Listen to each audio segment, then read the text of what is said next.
மகாதேவ் சம்போ. நட்சத்திர வரிசையில் நம்ம அடுத்து பார்க்கக்கூடியது என்ன அப்படின்னு பார்த்தீங்கன்னா பூரட்டாதி நட்சத்திரம். பூரட்டாதி நட்சத்திரம் அப்படிங்கிறது புனர்பூசம், விசாகம், பூரட்டாதி இந்த மூன்றுமே குருவினுடைய நட்சத்திரங்கள்.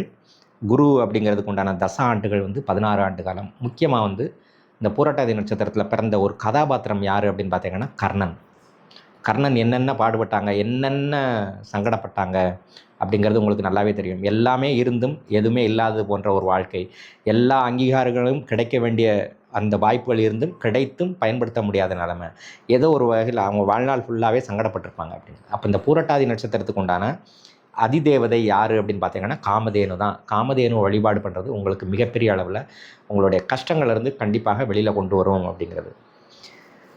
மிருகம் அப்படிங்கிறது என்ன அப்படின்பாங்க, புரட்டாதி நட்சத்திரத்தினுடைய மிருகம் அப்படிங்கிறது சிங்கம். அப்போ சிங்கத்தினுடைய இமேஜை நீங்கள் வச்சுருக்கிறீங்க, உங்கள் மொபைல் ஃபோனில் வச்சுருக்கிறீங்க, இல்லைனா சிங்கத்தை ஒரு வீடியோவில் பார்க்குறீங்க, இல்லைனா அடிமைப்பெண் படம் பார்க்குறீங்க. அடிமைப்பெண்ணில் சிங்கம் எம்ஜிஆர் கூட சண்டை போட்டிருக்கும். அந்த படத்தை அதுலேயே அந்த குறிப்பாக அந்த சிங்கம் வரக்கூடிய அந்த சீனை ஒரு 5 நிமிஷம் பார்க்குறீங்க அப்படின்னா கூட இந்த பூரட்டாதி நட்சத்திரம் தன்னம்பிக்கை இழந்தவங்களாக இருந்தால் கூட நம்பிக்கை வந்துடும். என்ன காரணம் அப்படின்னா மனம் தளர்ந்து இருக்கக்கூடிய அந்த நேரத்தில் அந்த நட்சத்திரத்துக்கு உண்டான ஒரு விலங்கினத்தை மிகவும் ஆக்ரோஷமாக சண்டை போடக்கூடிய அந்த ஒரு மிருகத்தை நீங்கள் பார்க்கும்போது கூட என்ன ஆகும் அப்படின்னு பார்த்தீங்கன்னா கண்டிப்பாக உங்களுடைய மனவேதனைகள் நீங்கி நல்ல உற்சாகத்தை தரக்கூடியதாக இருக்கும்.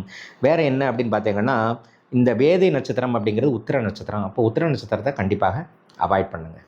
மகாதேவ் சம்போ.